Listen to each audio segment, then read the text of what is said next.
បងបងព្រឹកនេះធ្វើការគុំនៅទូចានចាឲ្យបងស្រីនៅខាងគៀនឃ្លាំងដែលគាត់ធ្វើការកំងចាពីខាងក្រុមជាងយើងខ្ញុំគាត់ឆ្លាញ់ຂະຫນាតកម្ពស់1.7 ម៉ែត្រទៅតឹង1 ម៉ែត្រហើយនឹងជម្រៅ4 តឹកកន្លះចាហើយព្រឹកនេះជាងគាត់ចាប់ផ្ដើមធ្វើដំឡើងចាឲ្យឆាប់ហើយព្រោះចាព្រឹកមិញនេះដែរគឺបងស្រីនៅខាងអូដើមដែលគាត់ធ្វើការកំងទូຂະຫນាតធំ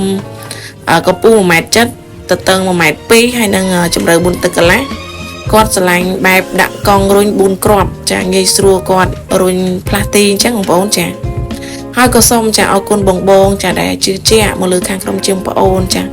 អរគុណច្រើនចាបើសិនជាបងណាដែលមានតម្រូវការឆ្លាញ់ជាប្រភេទទូចានឆ្នាំងដែលធន់មាំប្រើប្រាស់បានយូរឆ្នាំធានាលើគុណភាពចាបងជាវតែម្ដងគឺធ្វើការប្រើបានរហូតចាខាងក្រុមជាងបងអូនទទួលកំងកាត់ជន់ចារយៈពេល3 ថ្ងៃនឹងធ្វើការ free ដឹកនៅភ្នំពេញជូនបងចាអរគុណសម្រាប់ការទស្សនាវីដេអូចា